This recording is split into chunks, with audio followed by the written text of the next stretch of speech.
বাঙালি খানায় সবাইকে স্বাগত জানাই। আপনারা তো অনেকভাবে মুগ পুঁই রান্না করে খেয়েছেন। একবার আমার মতন করে সহজ পদ্ধতিতে আপনিও শিখে নিতে পারবেন ছোট ছোট টিপস সহ।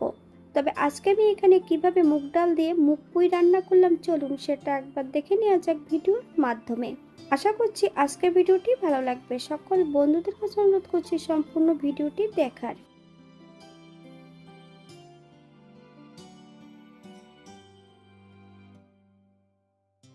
এখানে আমি আগের থেকে বেশ কিছুটা পুঁইশাক নিয়ে নিয়েছি। পুঁইশাকগুলোকে কেটে ধুয়ে পরিষ্কার করে নেব। সম্পূর্ণ পুঁইশাকগুলোকে আমি কেটে ধুয়ে পরিষ্কার করে নিয়েছি। তবে এই পুঁইশাকের পাতাগুলো আলাদা করে দিয়েছি, আর পুঁইশাকের ডাঁটাগুলো কিন্তু আলাদা করে নিয়েছি। প্রেসার কুকারে বেশ কিছুটা জল দিয়ে একটা হুইসেল দিয়ে নেব।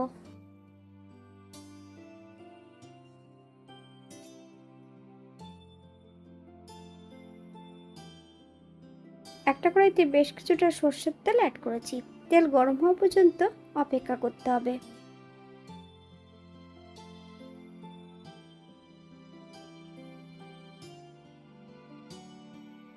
এই পর্যায়ে কিন্তু আমি শাকগুলোকে সেদ্ধ করে জল ঝরিয়ে নিয়েছি। ঠিক এমনভাবে সেদ্ধ করে নিলেই হবে।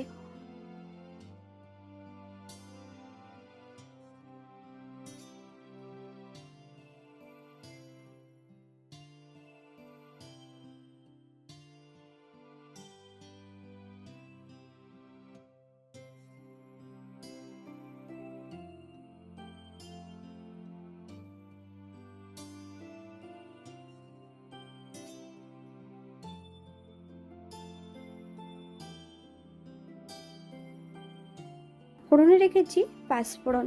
ফোড়ন থেকে সুগন্ধ বেরোলে দুটো শুকনো লঙ্কা আর একটা তেজপাতা অ্যাড করে দেবো।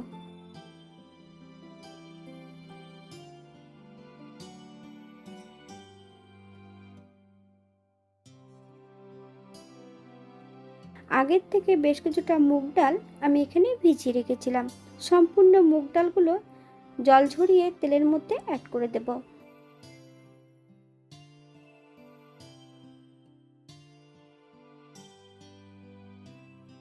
মুগ ডাল থেকে যতক্ষণ সুগন্ধ বেরোচ্ছে না ততক্ষণ বেশ ভালো করে ভেজে নিতে হবে, অথবা যতক্ষণ সোনালি রং হচ্ছে না ততক্ষণ মুগ ডালগুলো ভেজে নিতে হবে। বাঙালি রান্না ঘরোয়া উপকরণ দিয়ে আপনাদের যদি রান্নাগুলো পছন্দ হয় তাহলে চ্যানেলটি সাবস্ক্রাইব করে দিয়ে পাশে থাকবেন। পাশে থাকা বেলটি বাজিয়ে দেবেন, নইলে নিত্য নতুন রান্নার নোটিফিকেশন পাবেন না। আমার এই চ্যানেলে আমিষ, নিরামিষ এবং বিভিন্ন ধরনের শাকের রেসিপি দেওয়া আছে। আপনাদের যদি পছন্দ হয় তাহলে চ্যানেলটি ঘুরে একবার দেখে নেবেন।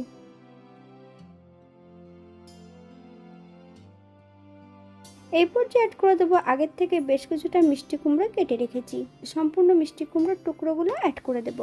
আমি মিষ্টি কুমড়োর টুকরোগুলো একটু বড় বড় করে কেটে নিয়েছি। আপনারা এর থেকে ছোট বড় টুকরো করে নিতে পারেন।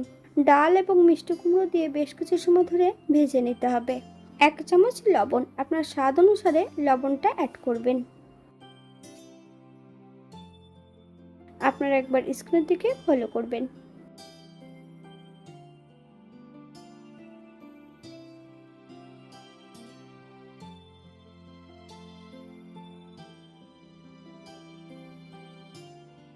চামচ হলুদের গুঁড়ো। আমি কিন্তু এখানে পুঁই শাক রান্না করব মশলা ছাড়া।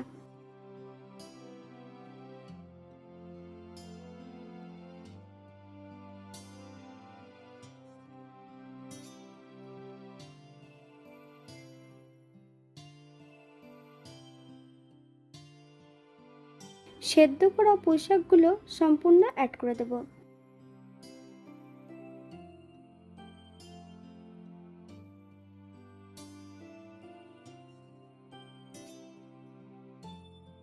দুটো কাঁচা লঙ্কা ফালি দিয়ে অ্যাড করেছি। আপনারা যদি পছন্দ করেন তাহলে পরিমাণে বাড়িয়ে দিতে পারেন।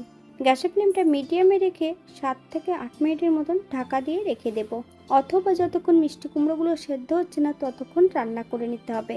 তবে শুধু ঢাকা দিয়ে দিলে হবে না, ঢাকা খুলে কিন্তু মাঝে মাঝে একটু নেড়ে দিতে হবে, নইলে কিন্তু কড়ার নিচটা পুড়ে যেতে পারে।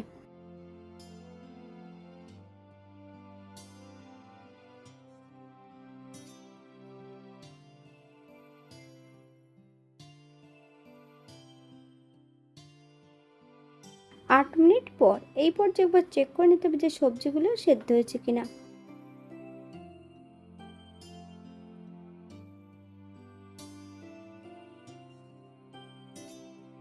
1 চামচ চিনি, আপনারা যদি পছন্দ করেন তাহলে পরিমাণে বাড়িয়ে দিতে পারেন। গ্যাসের ফ্লেমটা মিডিয়ামে রেখে আবারও বেশ কিছু সময় ধরে রান্না করে নেব।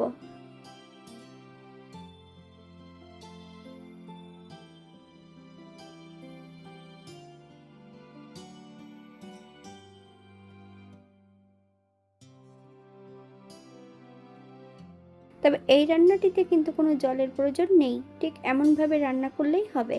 আর আপনারা যদি গ্রেভি পছন্দ করেন তাহলে এখানে বেশ কিছুটা জল অ্যাড করতে পারেন।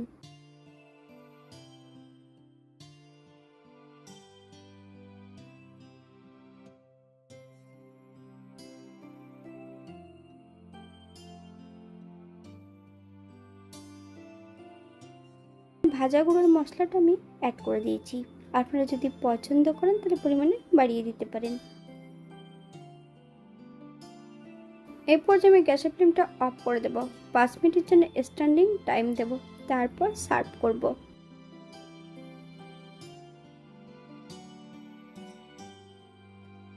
এটা দেখতে যেমন ভারী সুন্দর হয়েছিল, এটা গরম ভাতে খেতে কিন্তু অসম্ভব ভালো হয়েছিল। আপনারা বাড়িতে একবার একই পদ্ধতিতে বানিয়ে নেবেন। এখানে যে আমি উপকরণগুলো অ্যাড করেছি আপনারা এর থেকে কম বেশি করে নিতে পারেন।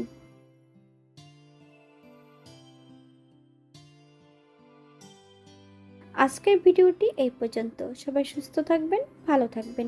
অন্যদিন নতুন রেসিপি নিয়ে আপনাদের সামনে আবার আমি হাজির হব। নতুন ও পুরনো সকল বন্ধুদের অসংখ্য ধন্যবাদ ভিডিওটি দেখার জন্য। হাতে যদি সময় থাকে তাহলে একটা লাইক, কমেন্ট, শেয়ার করবেন।